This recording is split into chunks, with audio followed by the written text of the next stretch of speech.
you were pretty quick to criticize the people of Houston for wanting to build, you thought, McMansions, but you don't criticize your own university? I don't find that to be equivocal comparison between space meant for students who must reside at a university. You don't see the hypocrisy in that?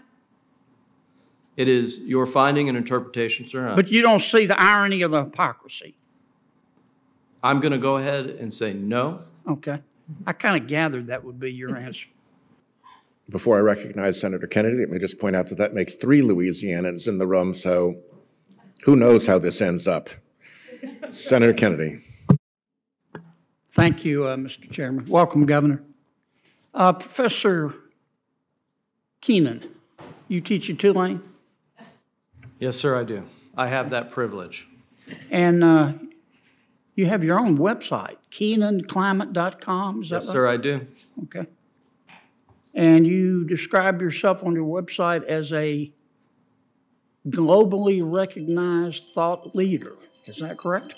Yes, sir. Okay. And you give paid speeches, do you? On occasion, I do. You have your own agent, I believe, according to your website, Lee Bureau? This is correct. And how much do you charge per speech? It varies depending on the audience, the amount of preparation work that goes, and the amount of follow-through. The last paid speech you gave, how much did you receive? I'm happy to follow up on. You don't remember? I do not. Do you give that money to Tulane? I do not. You keep it? Yes, this is outside of my capacity as a professor. Right. As is standard course. Now, you recently sent a letter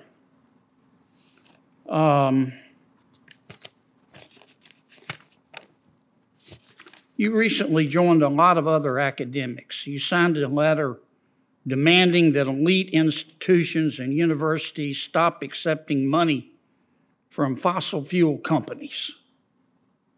Is that correct? This is correct. You consider Tulane an elite university? I would like to think that we have a high standard of excellence in our education and our research. Okay. Well, the Murphy family of Murphy Oil and the Deming family of Murphy Oil have recently given Tulane $25 million. Have you called on Tulane to give that money back? Well, it's not, they didn't give that money to my unit or the department or school that I work in. Have you called on Tulane to give that money back, or you think that's okay for them to keep it? It's their prerogative, not mine. Okay. Yet you just signed a letter saying that all elite universities should refuse fossil fuel money. Did you put a footnote in there and say, except my own? Well, what I'd like to say, Senator, is that I believe it raises a conflict of interest for those that research climate change that are supported by the fossil fuel industry. But then why don't you ask Tulane to give the $25 million back? Well, I think in the context, if that money were to be used to support climate research, information, disinformation, or whatever it may be, then that may be an appropriate conflict of interest. But I think in the context of you don't see the hypocrisy here? It is hypocrisy in those that may read and interpret it as such. Maybe it's like Washington. If there weren't double standards, there wouldn't be standards at all. Let me ask you this. You also participated in another article here criticizing Houston for building new buildings and McMansions. And you said, I'm going to read your quote. I don't want to misquote you, Professor. That means we have to change our consumer preferences. You could have a super efficient, energy efficient mega mansion in Houston or the suburbs, but it's still a mansion. You're still over-consuming space. Did you say that?